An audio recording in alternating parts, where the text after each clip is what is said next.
The field begins to move away here at Martinsville for a couple of warm-up laps before taking the green flag for the Raven Boats 150. Pace car, by the way, being driven by Rusty Wallace here this afternoon. There you can see him. He has the governor of Virginia with him in the back there. That's not the official pace car, but yet it is one of the, shall we say, ceremonial pace cars. The governor's the one with the tie on. Yeah, I understand that. Okay, I just want you to understand. As a matter of fact, that's Bob Cook's daughter, isn't it, Brett? Jerry Cook. Jerry Cook, so old modified ex-champion, 7 or 8 times champion. That's right. There's last week's winner, the number 07 car of Jimmy Spencer. He, of course, is a former champion of this division. We might explain why we're a little bit late getting the race starting. NASCAR had a problem with their scoring clock, and they had to go get a new one. So we're about 15 or so minutes later than normal in starting this race. But we've got 2 hours this afternoon with you, so don't fear that we're going to be off the air before the race ends. That isn't going to be the case. Field now at turn number 4 on the first warm-up lap as we're moments away from the start.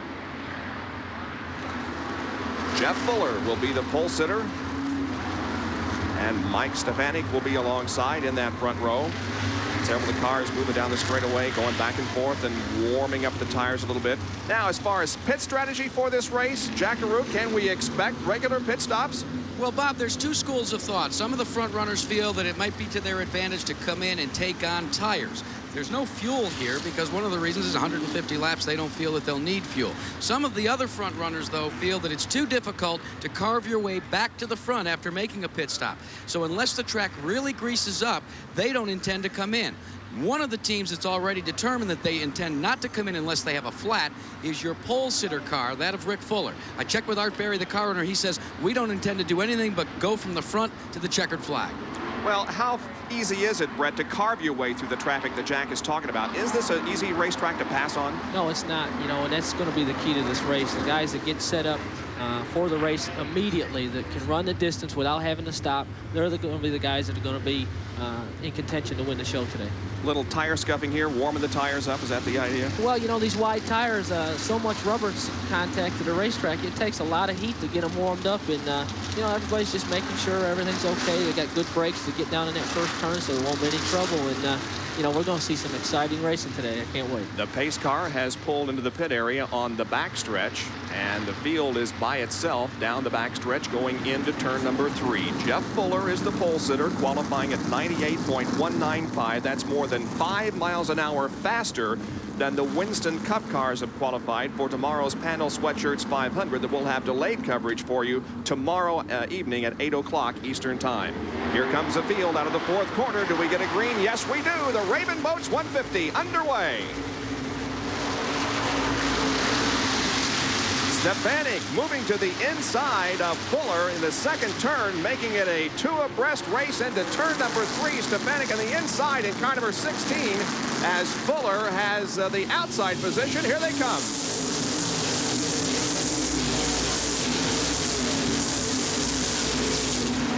Well, Stefanik started on the outside, but quickly moved himself to the inside lane, and that's how he has taken the lead away from Jeff Fuller as Fuller begins to drop back just a little now. He's racing side by side with Reggie Ruggiero for that 3rd spot, as it's going to be Stefanik leading the race, and in 2nd position is Rick Fuller in the U2. Jeff Fuller's got caught in that outside lane, and that's just disastrous here at Martinsville.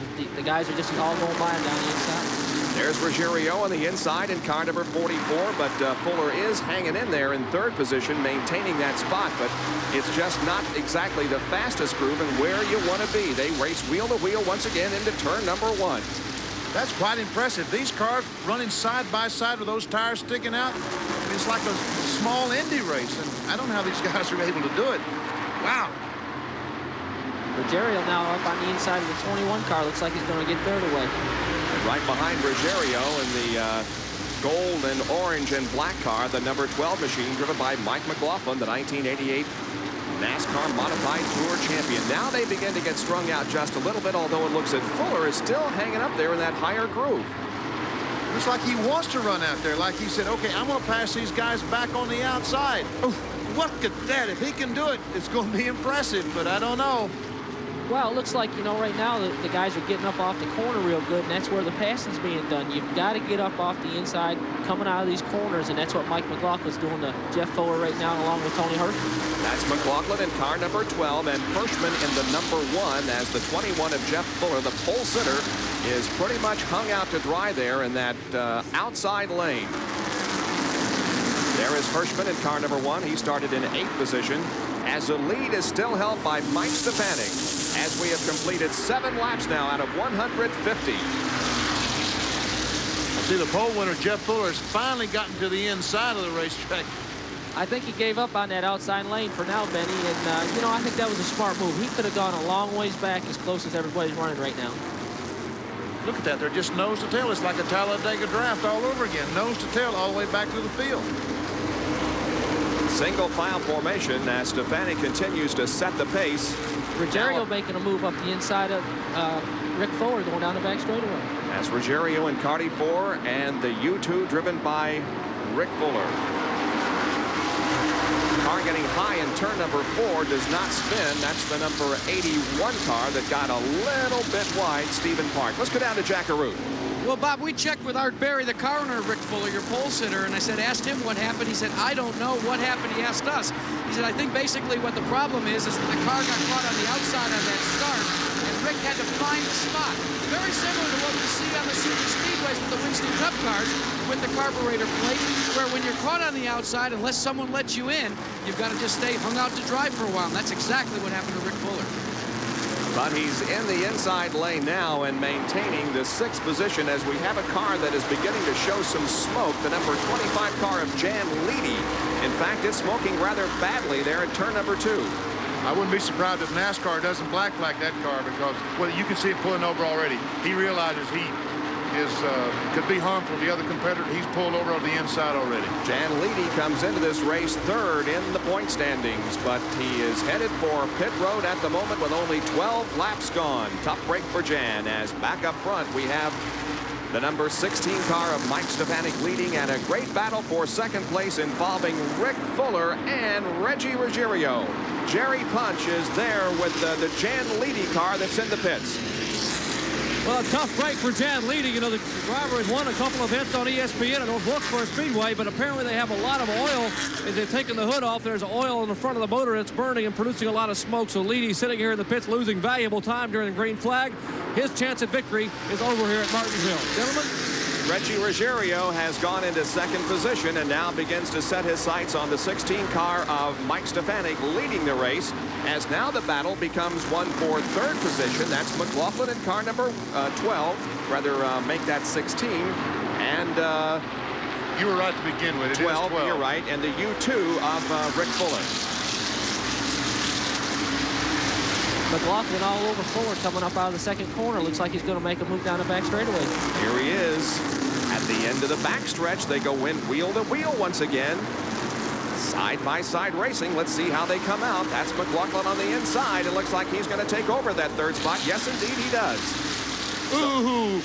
And Fuller tried to get back down to the inside, but the spot was already taken by Hirschmann. A little bit of contact, but they're able to save the cars and continue on. And 36 units goes also coming in the picture there in the battle. The number 26 car has been black flagged. That's George Kent. The NASCAR officials saw some possible fluid coming from that car, so they made him come in for a check.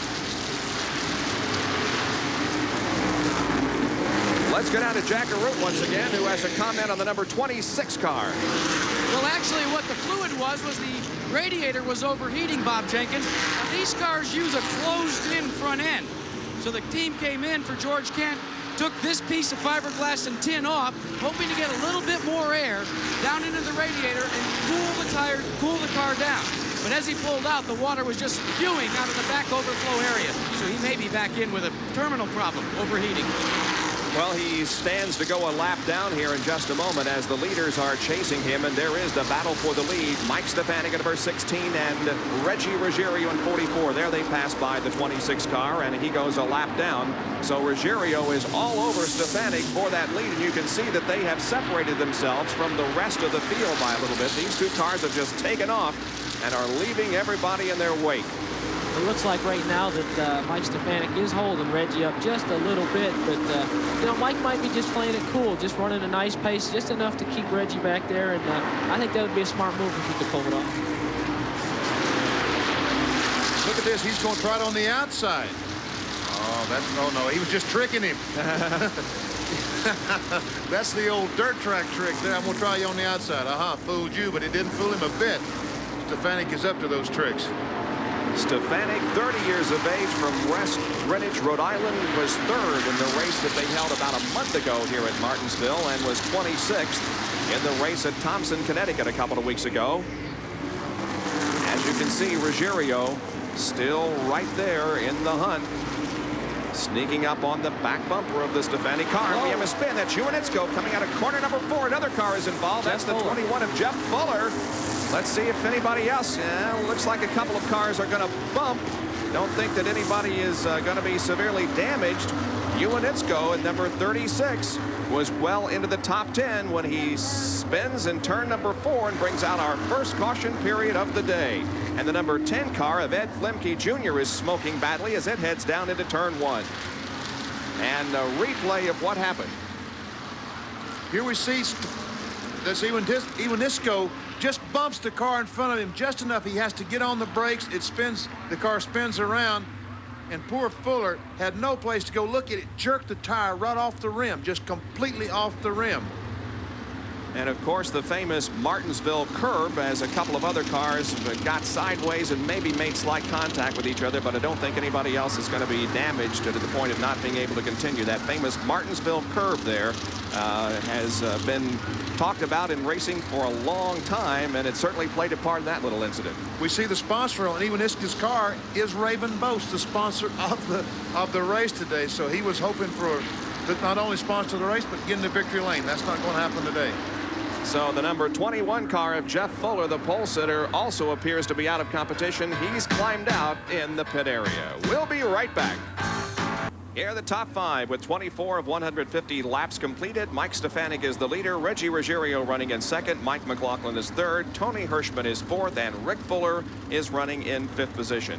Now, tomorrow here on ESPN, the NFL Draft from the Marriott Marquis in New York City. That'll be on at noon Eastern Time live. And that's the reason why our coverage of the Winston Cup race here at Martinsville is being pushed back until 8 o'clock tomorrow night. But certainly it's going to be an afternoon of exciting activity as the players choose who they want in the NFL Draft tomorrow at noon live Eastern Time.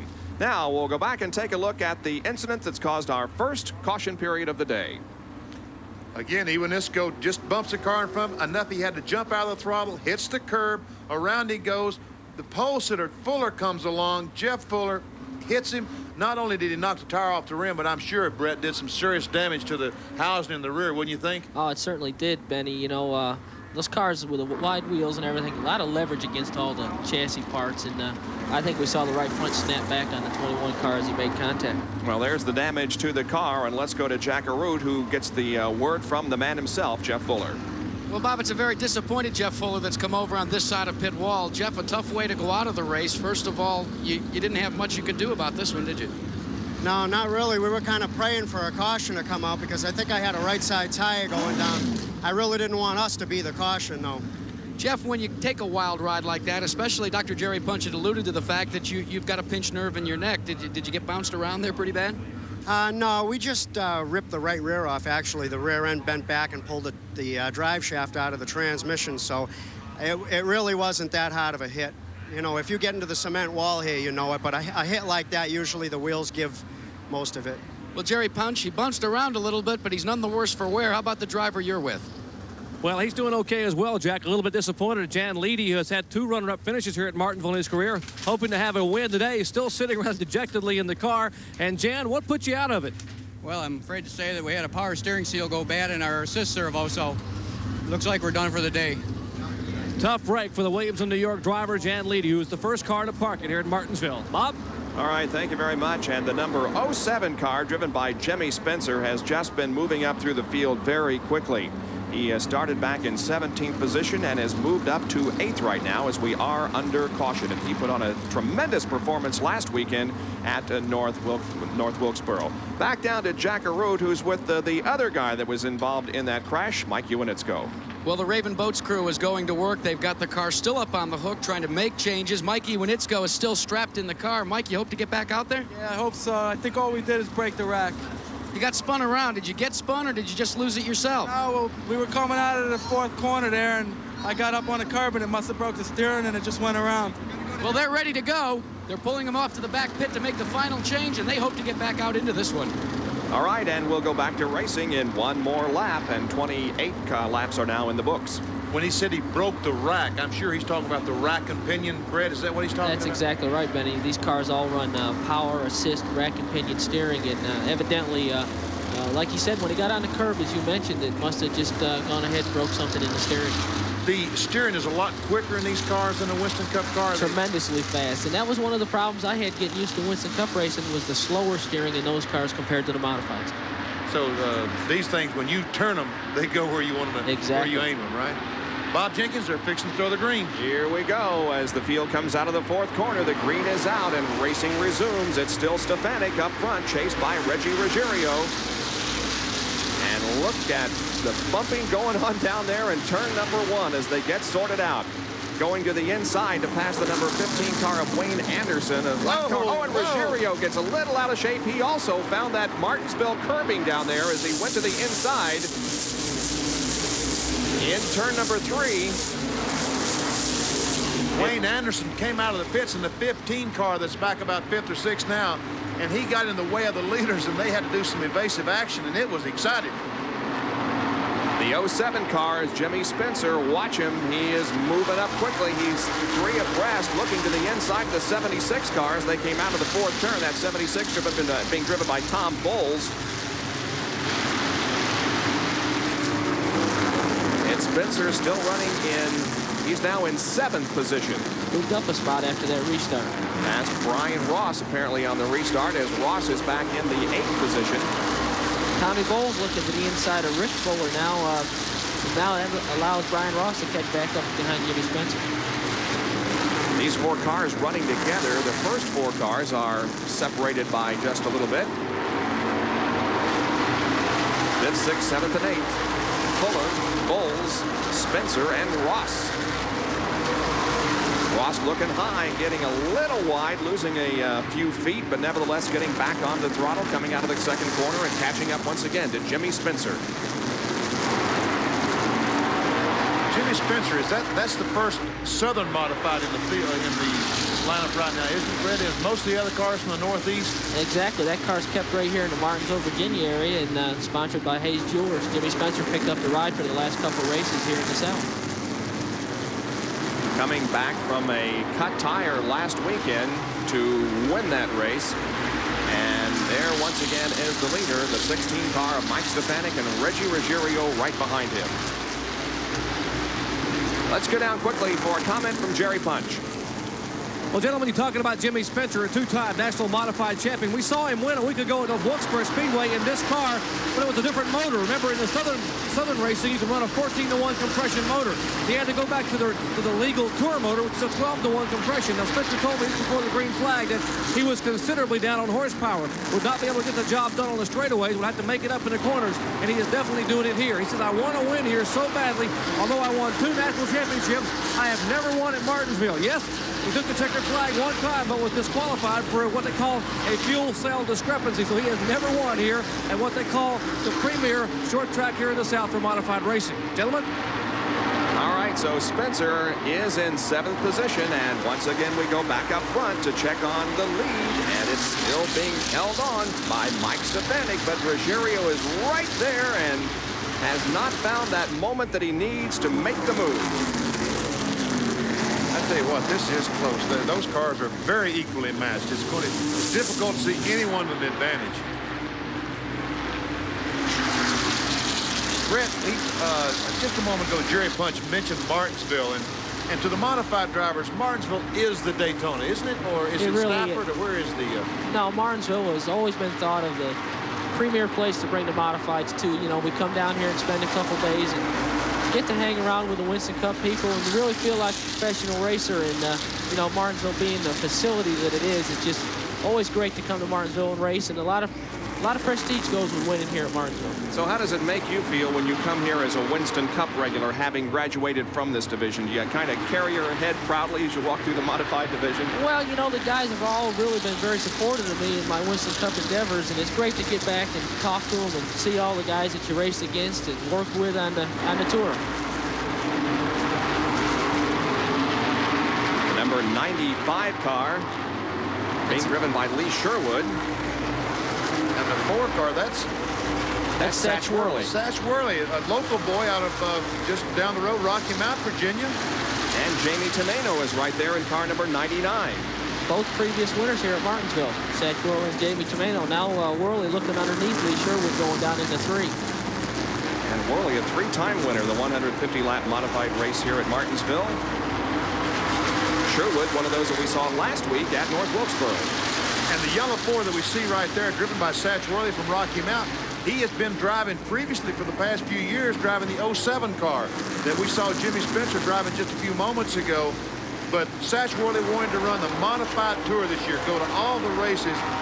The 07 car couldn't do that. The only way he could do it was change rides, get in the 4. That's what he's done, to run the modified tour. That 95 car that Lee Sherwood's driving, that's the car that I drove my first modified race in here at Martinsville for that team. Wayne Miller's the car owner, and we came down here at Martinsville and finished 9th in my first outing. So there's Satch Worley in number 4, and there is, once again, the leader, Mike Stefanik, and right behind him is Reggie Ruggiero. We'll be back with more of our coverage right after this. The yellow is out on lap number 51. The reason for it, the number 73 car driven by Chris Ross spun down in turn number 2, didn't make contact with anything, got down into the grass, but it was enough to bring out our second caution period of the afternoon. Chris, the 23-year-old son of Brian Ross, who is also in this race in car number 69. Doesn't look like the car was hurt in any way, and Chris will stay out on the racetrack.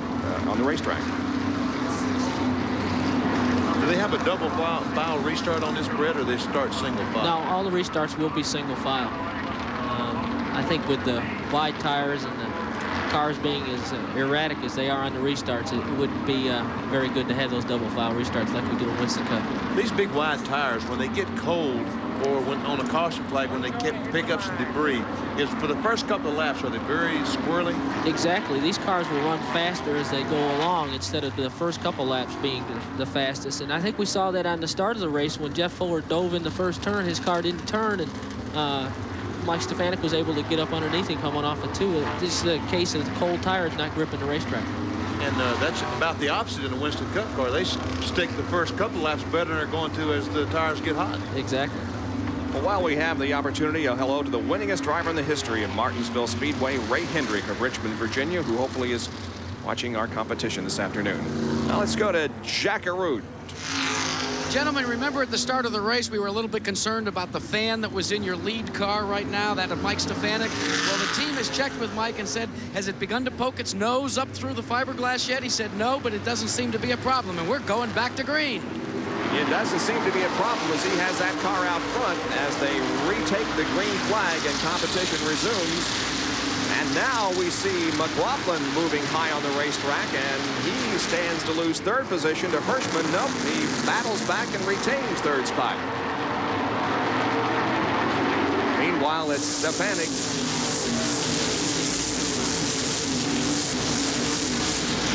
Still leading Reggie Ruggiero. McLaughlin is in 3rd position, and then Tony Hirschmann in 4th.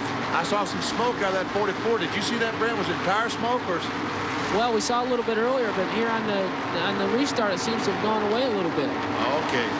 Yeah, I noticed that myself a couple of laps ago, and really didn't think it was anything serious, but we'll continue to watch for it. It really becomes more evident now as time goes along, so there could be a problem with that 44 car of Ruggiero as he has been chasing Stefanik for several laps. What about it, Jerry Punch?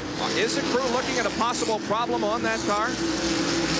Well, I'm standing in the Reggie Ruggiero pit with car owner and crew chief Mario Fiore. And Mario, they're telling us they're seeing a little bit of smoke out of the car. Now, Reggie radioed you and told you that it wasn't his car smoking, it was somebody else's, right? He says when Michael Stefanik gets on the gas pedal coming off the turn, smoke comes out from behind the car.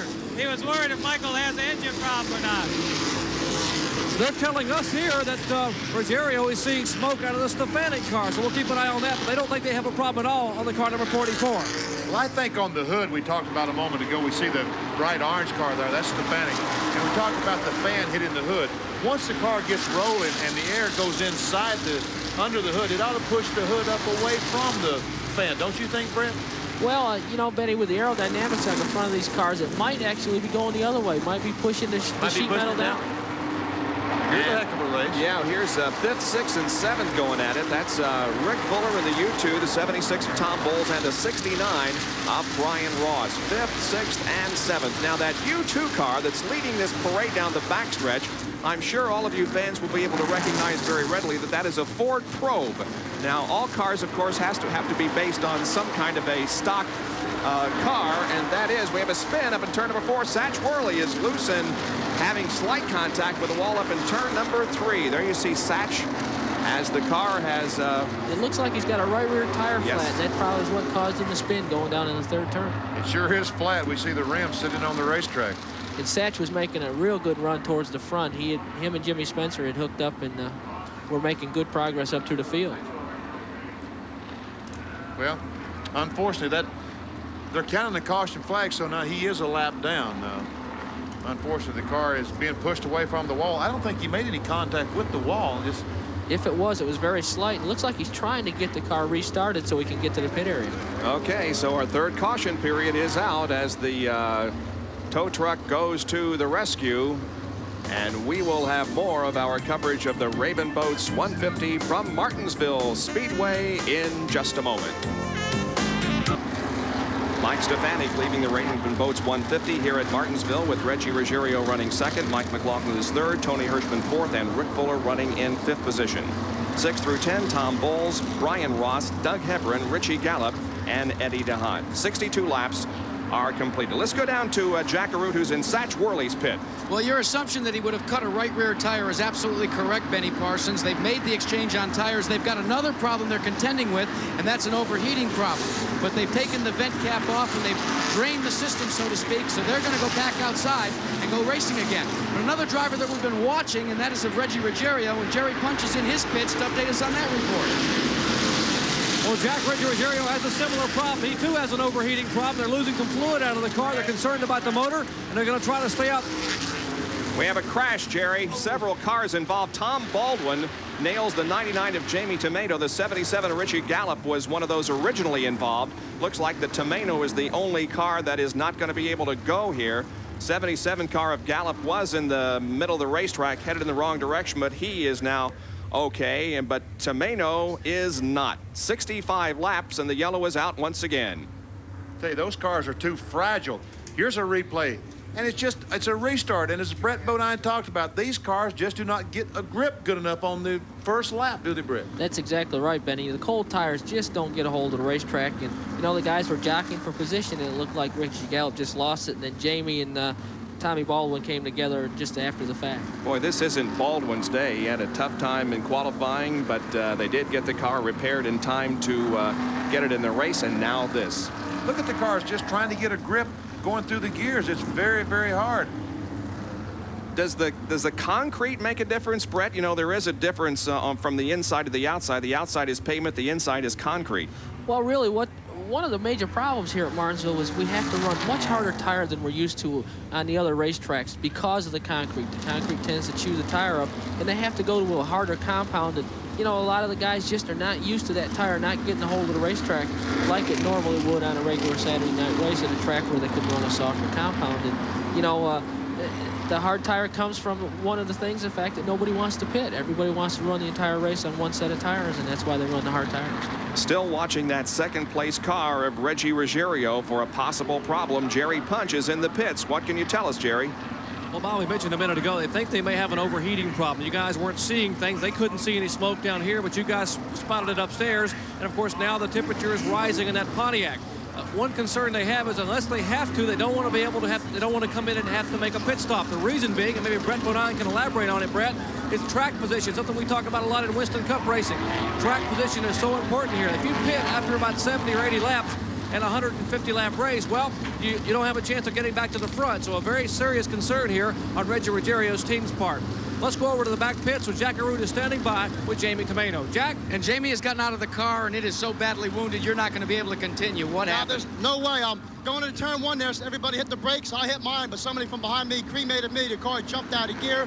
Next thing I knew, I slid across the track and hit Tommy Baldwin. It was just one of them breaks. Now, Brett Bodine was saying that maybe one of the reasons for some of the hard driving here and the slipping and sliding is the harder compound tire. Well, most of us don't really have the harder compound tire on. I don't myself either. I had to start 28th. I was working my way to the front. It was just a crazy wreck, and I got the worst of it. Well, he'll be back on the modified tour. You can be sure of that. That's why they call him Jamie the Jet.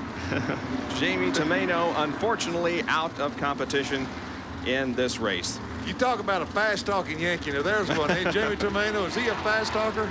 Now here's the Ford Probe. Now the back end of this car is different than the others. You'll notice there's not as much slope to it. The sloping bar doesn't come down, but this car is based on the Ford Probe body. The what? Yeah, Ford Probe. Well, the reason it has no C-pillar is in the Ford Probe from the factory. That's all glass in the back, where the rest of the cars, the Pontiac J2000s and the Cavaliers, do have a C-pillar that separates the rear glass from the side. And of course, on the Ford, it doesn't. Wait a minute. A C-pillar. Now, what's a C-pillar? Now, what? Well, an A-pillar is what? The A-pillar is the front windshield post. Okay, what's the B-pillar? The B-pillar would be the right at the door, behind the driver's head. That's considered the B-pillar. That's the B, and the C is? The C-pillar is at the rear. Oh, okay. All right. So there's an explanation of the pillars as the race continues to be run under caution here at Martinsville, the Raven Boats 150 NASCAR Modified Tour Race. Back at Martinsville Speedway in Virginia, where ESPN Speed World is live for the NASCAR Modified Tour. Tomorrow here on ESPN, after the NFL draft at 8 o'clock tomorrow night, delayed same-day coverage of the Panel Sweatshirts 500.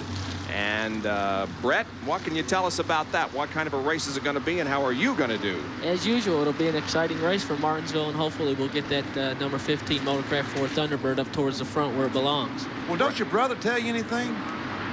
Brett, yeah. He's on the pole, Jeff. Jeff is on the pole, and Brett will be starting from 15th position tomorrow afternoon. So join us for that at 8 o'clock tomorrow night. Meanwhile, it's racing resuming in the modifieds. Ruggiero still right behind Mike Stefanik, trying to take over the lead. Stefanik has been doing a fine job of holding that position and protecting it, as Ruggiero is inside and outside and looking all around for the opportunity. And here comes McLaughlin in car 12. Right now, I believe that Reggie Ruggiero's thinking, if I can get by Mike Stefanik, maybe I can solve my coolant problem. If I don't have to follow him so close, maybe I can get some clean air and get this engine temperature down. And I think that's why he's pressuring him so hard right now. Well, running up so close on the back bumper of the car, that does reduce the amount of air that comes into the radiator, I would guess. It certainly does. And, you know, a lot of heat comes off the car itself in front of you. And, you know, I'm sure that's what's in Reggie's mind. If he can just get by Stefanik, he could probably stop his own heat problem.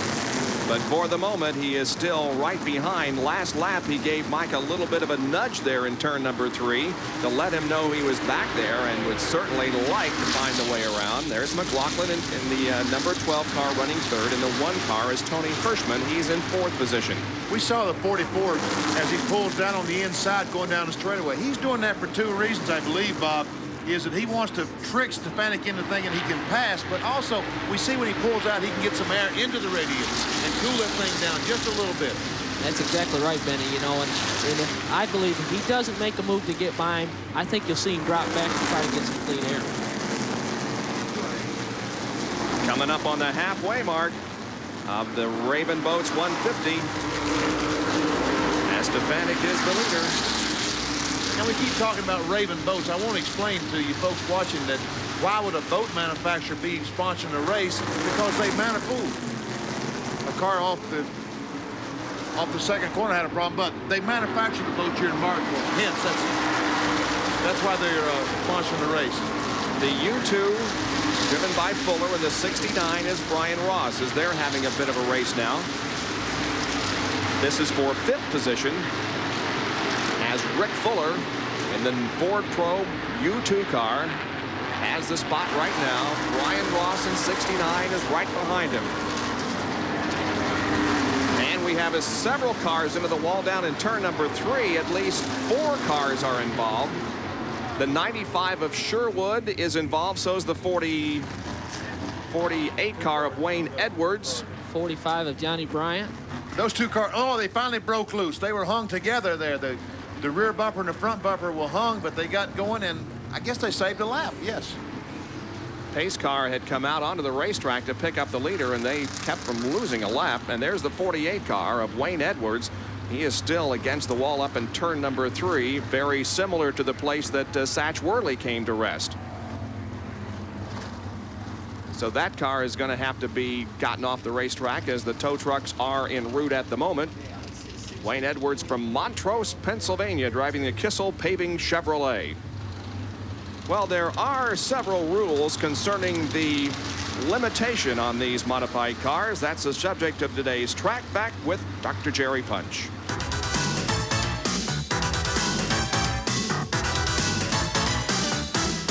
Track Backs are brought to you by Quaker State Motor Oil. The big Q stands for quality. Always has, always will. There have been a number of changes that have been invoked by NASCAR over the past 10 years or so in modified racing to help improve competition and diminish cost. The first change came about a decade or so ago when NASCAR said you got to have a gear rule at each racetrack. There's certain gears you can and can't use. Here at Martinsville, you can use no more than a 5.04 gear. This is the rear end quick change gearing here. That helps control RPMs on the motor and improve engine life.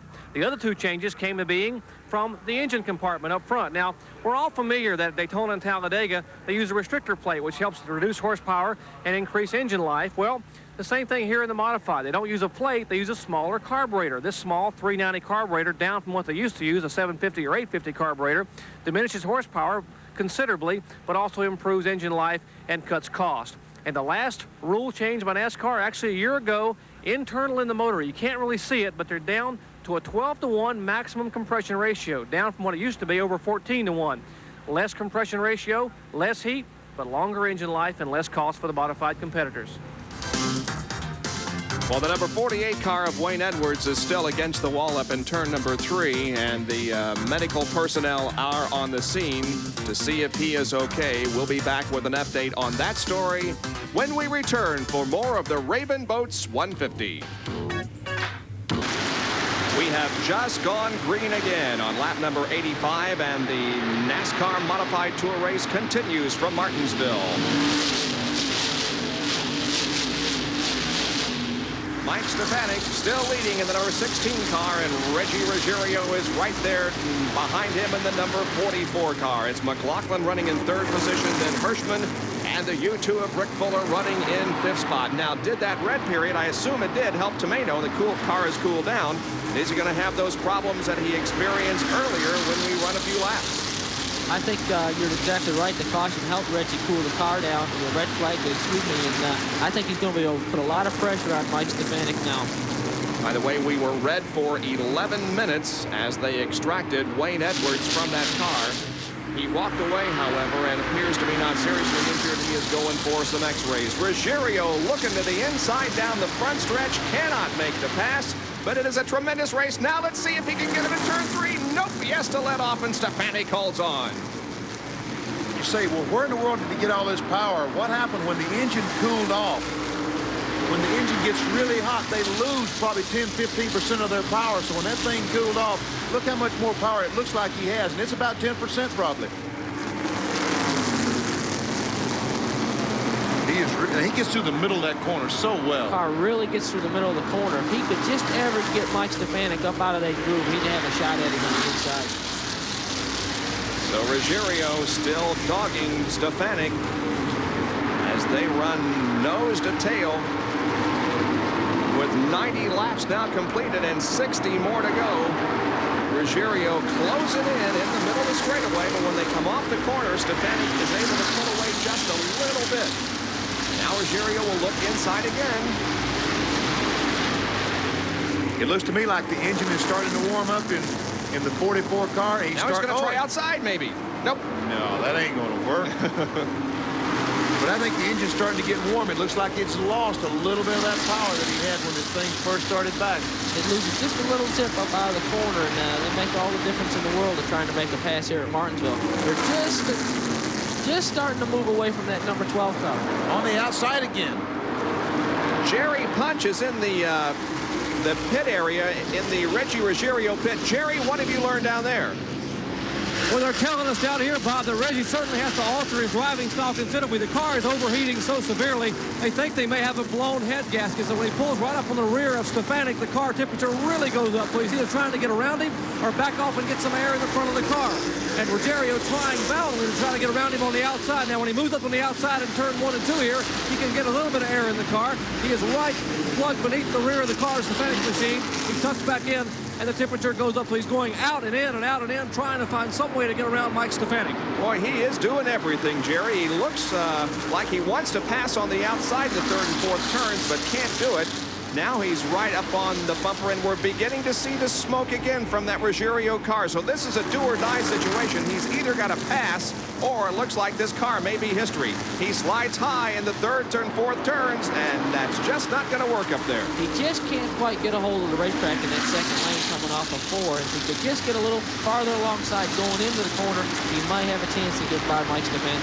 He's probably going on the outside 2 reasons. Number 1, to see if he can get by, but the second thing, and probably most importantly, to get some clean air. We keep talking about some air to that radiator and hopefully cool the thing off. Because, folks, see, we'll see him on the outside. He's got to be cooling the car off. He would not be up there just to be riding around. Because if the thing is running hot. And we have a crash down in the 1st turn. The number 9 car driven by... no, that's 8. Bo Gunning is involved, but the 19 also of Bob Park. So Park and Gunning both spin in turn number 1. There's a 3rd car involved also. That's Chris Ross. Exiting Eddie DeHunt. Eddie DeHunt. So everybody keeps going, but the caution flag is out once again, and that's the 6th caution flag. Let's go down to Jack Arute, who can explain why that car is overheating. Well, we're going to give you a little remedial racing here, gentlemen. You see with these modified cars, what they do is they enclose the front end. And all that's left in some of them, especially Reggie Ruggiero's car, is this area here. Now, the radiator, like on a Winston Cup car, is not here. When you pull this piece off, you can get a little better look of exactly how far back the radiator is. So what has happened with Ruggiero's car is he's not getting enough air in the tunneling effect coming up in through here. So what's happening, and I'd have to ask Brett Bodine this question, maybe the change in driving style is an effort to get some more air. Not as much Ruggiero looking to go to the outside as it is to get this tunneling effect to bring more fresh air in, because when he's up against the rear deck lid of the leader, Stefanik, this air area is literally closed right off, kind of like this. So while he'd like to take the lead, he's desperate for air to cool the engine down, and that forces him to go to the outside more than he'd like to. That's exactly right. That's what Benny Parsons was speaking of. He's trying to get around the outside of Mike Stefanik for sure for the lead, but he's actually just trying to get some clean air up into that radiator. Well, let's take a look at the most recent incident down here between turns 1 and 2 that's caused a caution. Looks like there may have been something on the track because several of them got loose. Yeah, it's exactly what it looked like. A little fluid maybe spilled on the racetrack, as we do see it now. The 19 car by Park pulling away, but the Speedy Dry truck is putting down some stay dry, so evidently there was some fluid down on the racetrack. There's Bo Gunning in car number 8, also involved in that little incident. Well, Dr. Jerry Punch is down roaming the pits, and he has found some very intense Winston Cup drivers, right, Jerry?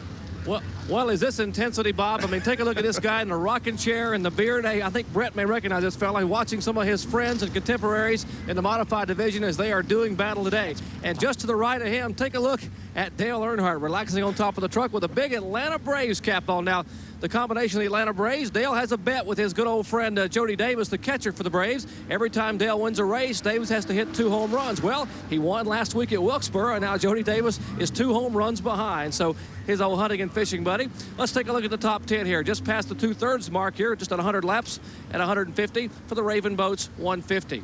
Mike Stefanik is leading the way and overheating Reggie Ruggiero in second. We'll be back. Back at Martinsville for the Raven Boats 150.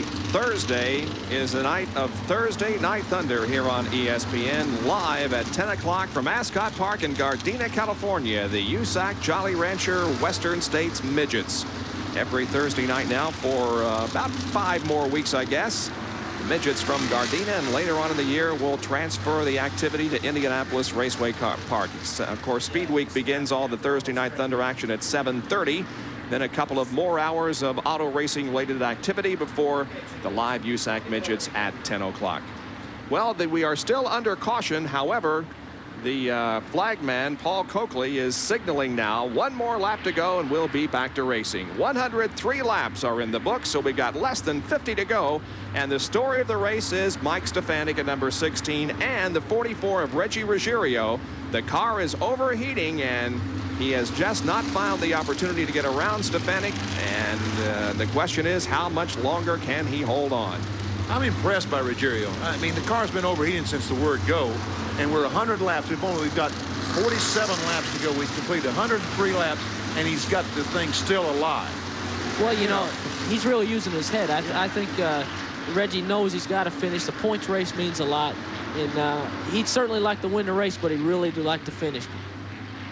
All right, we're about to go back to green now as Stefanik leads them down off the 4th corner. Here it is, green flag racing once again.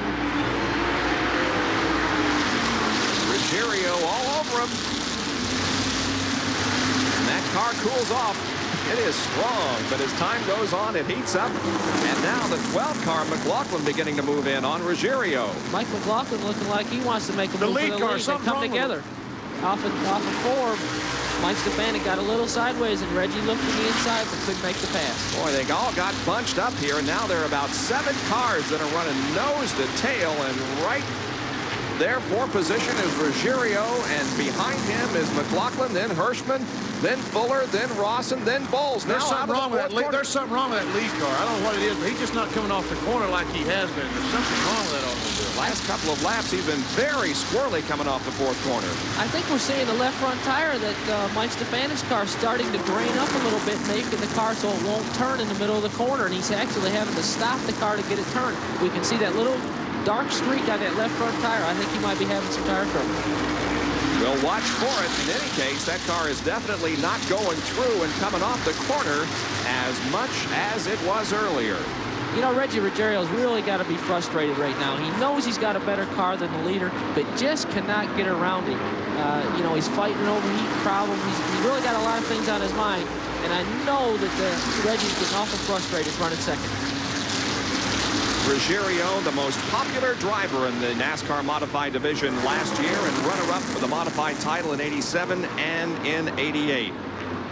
And he is still trying to find the opportunity to pass Stefanik for the lead. Let's go down to Jakaruta's. We have a car, Lee Sherwood, into the wall in turn number 4.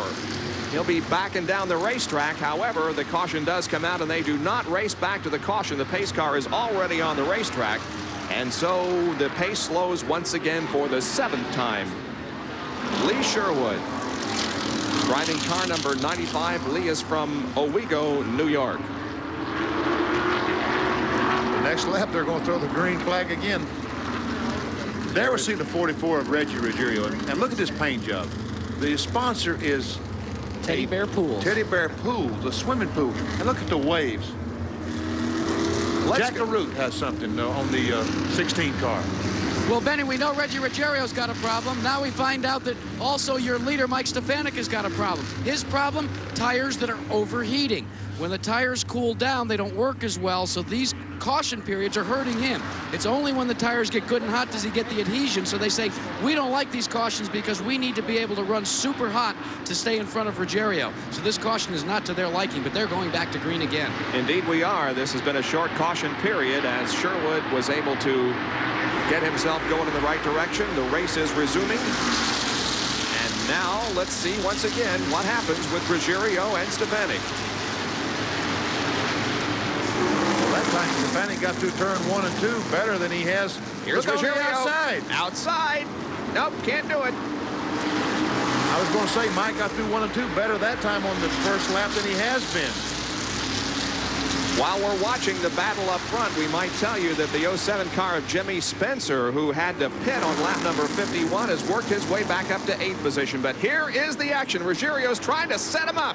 Now he's trying to go inside of him down the straightaway, but Stefanik appears to have some power coming off the corner to keep him back there. That's exactly what he was trying to do, Bob. He tried to show him that outside move and then hopefully draw him to the outside lane and move under it down the front straightaway. But, you know, Stefanik's hanging tough there in the lead. Now, with these cars, Brett, as frustrated as Ruggiero has to be behind Stefanik, are we going to get a little bump here in a little bit? Are we going to just have a little bump to get him out of shape so he can get by? Well, you know, we've seen him put the chrome horn to him a little bit here in the middle of the corners, but no, I think Reggie will race him clean. You know, these are two professional drivers, and they know what each other is capable of, and, you know, Mike's just doing his job. He's protecting his spot, and Reggie's got to go around him cleanly, and I think that Mike is doing a heck of a job holding off Reggie right now. Let's go down to Jerry Punch, who is watching this 44 situation with Ruggiero. And Bob, Reggie Ruggiero, the comment was he may have a brake problem. They say the brakes are fine, and Reggie is actually pumping the brakes, but he's trying to keep him running over Stefanik. Stefanik's car, as Jack alluded to a few minutes ago, is not getting off the corner that well, and Reggie has to be able to have that foot up there and just tap the brakes to keep from running into him coming off the corner. Ruggiero's car is overheating, but one of the problems he doesn't have is brakes. Well, Ruggiero still can't find the opportunity to pass. The two leaders now have opened up on the third place car of Mike McLaughlin, and I think what it is just the fact that Stefanik, feeling that pressure from Ruggiero all the time, has to get back in his rhythm to get the car, you know, to pull away from that third and fourth place car. That's got to be something when you look up in the mirror and there's some guy around your bumper all the time. Just every lap you look up and the same guy's there. And you don't know if he's going to pass you on the outside or on the inside. And you've got to change your line a little bit, don't you, Brett? Well, exactly. You know, you're trying to protect that inside, but, you know, sometimes that tends to slow you down. You start protecting your spot instead of letting the car work where it wants to be in the fastest position. And, you know, that's what Reggie's trying to do, get him out of shape. And Reggie trying again on the outside over there in the third turn. It's interesting to watch Ruggiero. He's just back there bothering Stefanik. He's going high, he's going low, as Bo Gunning has apparently spun once again. He's at the entrance to the backstretch pits, and in fact is in the entrance itself, so it will not require a caution period. But we have a car spinning. Charlie Pasteryak gets sideways coming off of corner number 2, and he spins, and this will bring out a caution. Or no, it won't, I guess. No, they did not throw the caution flag. Well, they're taking a lesson from the Winston Cup division. We saw that last week when a minor spin did not bring out a caution, and that's what happened that time. Pasteryak was pretty much at the back of the pack and spun. There was nobody around him. He was able to get going again without any problem whatsoever, and so the green flag stays out. And now the leader, Stefanik, has Pasteryak right ahead of him as he tries to pass him down the backstretch, and then they'll be approaching the number 18 of Bobby Hutchins. This is where Ruggiero is going to be able to get him, is in traffic. And there just isn't that much traffic out there. No, the whole field's really running very competitively, and we just haven't had that lap traffic problem for the leader. For the most part, the entire field is running in about a half a lap. About half of the racetrack is taken up by the cars that are remaining in the race. And we talk about inches apart at Talladega and Daytona. I don't think they were an inch apart down there. I think he was laying up against the rear bumper with the front bumper. You were talking about Mike Stefanik having to look in his mirror. He just has to feel Reggie Ruggiero back. That's right. Well, let's take a look here at second and third. They are also involved in a little bit of a duel. That's McLaughlin in car number 12, and in third position, and in fourth is Tony Hirschmann.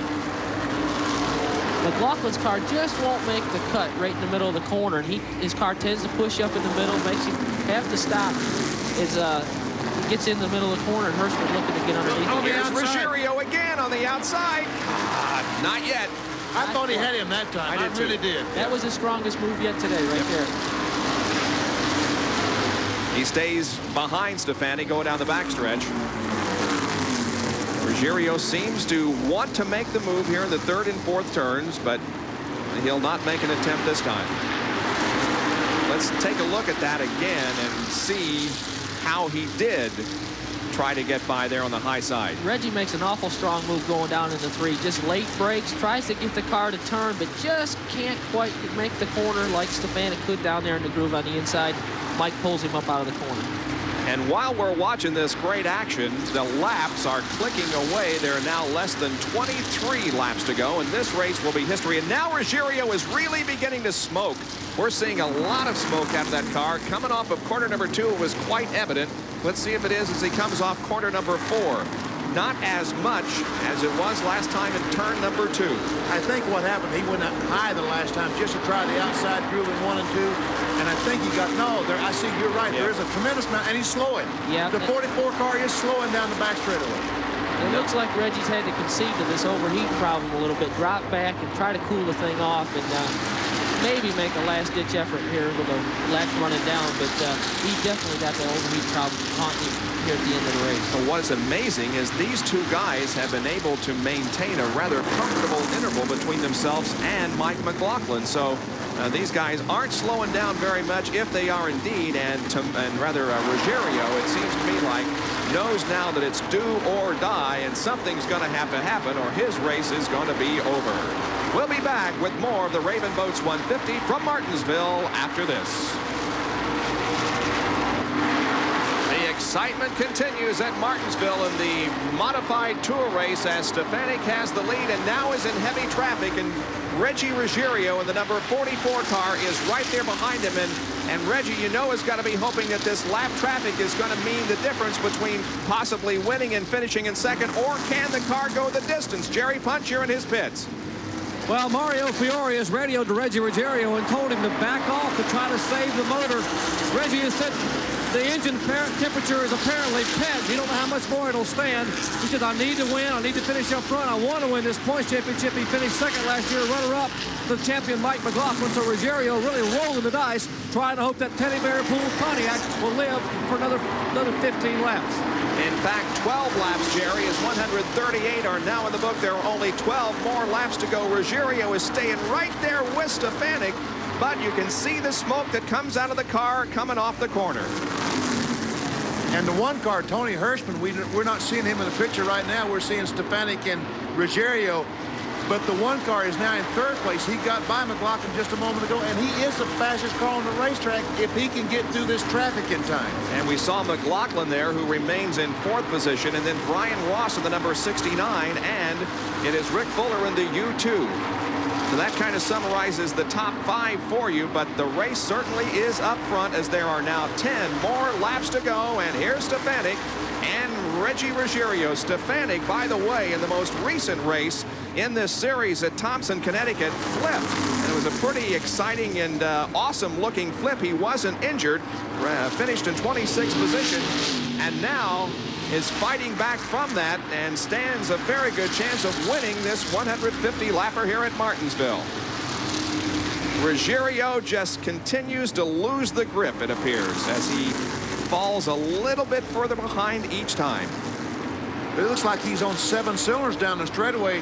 Stefanik just simply pulls away by car lengths down the straightaway, but Ruggiero goes through the corner so well he's able to pull up on the rear bumper. Mike Stefanik right now is just starting to inch away from Reggie Ruggiero. There's no doubt the overheating problem is cost Reggie a chance at winning this race. But like you said, Benny, now here's the battle for 4th position. That's the number 12 car of Mike McLaughlin and the 69 of Brian Ross as they pass some of the slower traffic.